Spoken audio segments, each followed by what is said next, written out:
me hit the work with my shirt off. Came up off them pounds, feel like I'm Young Dolph.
What's up everyone, welcome back to the channel. So today the goal is to go ahead and rip apart the transmission for the Evo 8. So the plan originally was to drop it off, but the dude at the shop is actually super backed up, so I don't think he has time to go ahead and do that.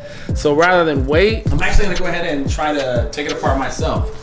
I've watched a couple videos of people taking these apart and it doesn't seem too complicated. And the whole reason for me wanting to take this apart is because it goes through all the gears except for one, which I believe is second gear. Because I don't want to put it back together and have to take the car back apart after the car is running. So I'm going to go ahead and actually start taking it apart. So I know the bill of housing part, I guess, portion comes off. Because I haven't done this, this isn't going to be like a full walkthrough or a tutorial. I guess maybe after I've done it before a couple times, I'll go ahead and make that type of video. But today it's just going to be me taking it apart and hopefully getting it apart and then figuring out what the issue is with second gear. My guess is the shift fork is probably broken or bent or damaged or whatever. And if that's the case, I know Jack's Transmissions, I know you can get a shift fork for like 30 bucks or so, somewhere around there, which isn't too bad. So hopefully that's all it is. Hopefully the sync rolls look good and all that stuff. So let's go ahead and get to work. I'm gonna go ahead and throw this on the tripod and put some gloves on and hopefully make some progress. Hopefully I don't break anything.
Expected, the camera overheated due to the Arizona heat, but the transmission is basically torn apart. So it's to the point where I can actually remove the, I believe that's the center diff. I believe this is the center diff. I should be able to pull this out, and then from there I should be able to pull out the gears. I can already see some damage, I guess, to the sync rails. I see a little bit right there. You can see that.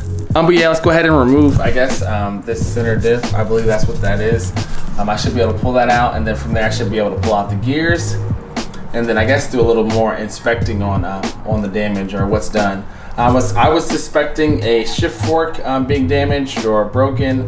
I was guessing that was the reason why it wouldn't go into second. Is it second or first gear? I can't remember, but I was assuming that that was the problem, so I'm gonna do some more, I guess I'm gonna do some more investigating. I'm gonna pull these out and see if that was in fact the problem.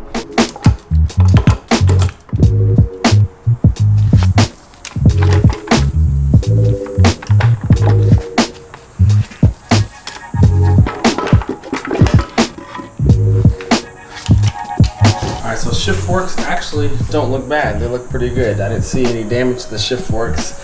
As far as the synchros go, I saw maybe minimal damage, but not enough that I would say they need to be replaced. And I need to do a little more research because they might be carbon synchros. I don't know.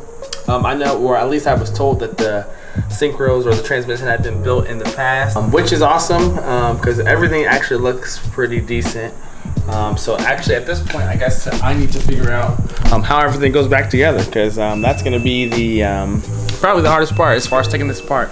I do need to figure out which sealant is best to be used to seal up the transmission to put it back together, in addition to making sure everything is properly aligned and put back in as well. But I'm pretty happy because, I mean, not a lot of damage was done, and it looks like the clutch was the reason why it wouldn't go into gear, I'm guessing, because yeah, everything looks pretty solid overall. So I'm no expert when it comes to transmissions. Like I said before, this is my first time, but yeah, it looks like it was just a clutch. So that clutch was pretty hammered, pretty destroyed. So like one of the springs was missing out of the face, out of the clutch disc. So and I know that will prevent it from going into gear. So so I'm actually gonna go in and get changed and hopefully meet up with a couple of the guys and do some Evo things.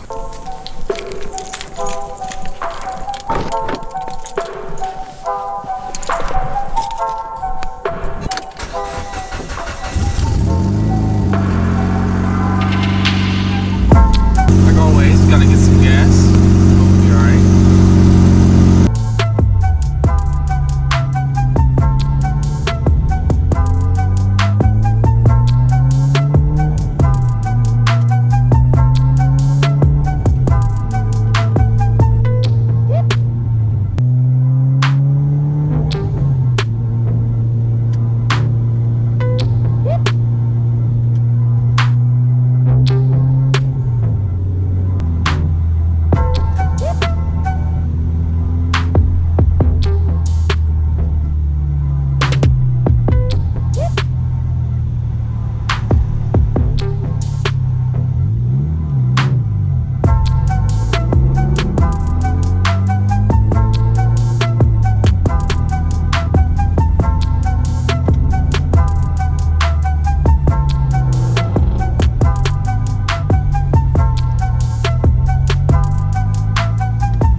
All right, I'm back at the house. Since there wasn't too much we could do, being that Roy is actually putting braking miles on his freshly built bottom end. After his retune is all said and done, I'm pretty sure he's gonna be making more power than me, even though we're running the same turbo, but he has bigger injectors and a built head. I believe he should be over 6 with those mods, so hopefully he is. But even with those mods, Roy, if you're watching this, I'm still down to run. But a lot of progress has been made on the transmission. Looks like the transmission should be good to go as far as being put back together. Just gotta buy that sealant. I'm gonna buy some brake cleaner, so I'm gonna clean it out really good, and then I'm gonna throw it back together. Gotta get more fluid. Also, I'm trying to actually get this transmission in ASAP, because at some point, I gotta drive this car. I've had it for months now and it still hasn't even left the garage. But I'm not too worried. I got a great deal on the car and it's worth more than what I paid for it. But aside from the Evo 8, if there's anything you guys want to see in particular, let me know. in the comments. You guys want to see Evo cruises, Evo runs, Evo meets? I don't know. Let me know. Out here in Arizona, it's like summer still, so it's like still super hot. But even with that, I'm still down to go out, go to meets, stuff like that. But I think that pretty much wraps up today's video. I appreciate you guys checking it out. If you have not yet, subscribe to the channel, and I'll see you guys in the next one.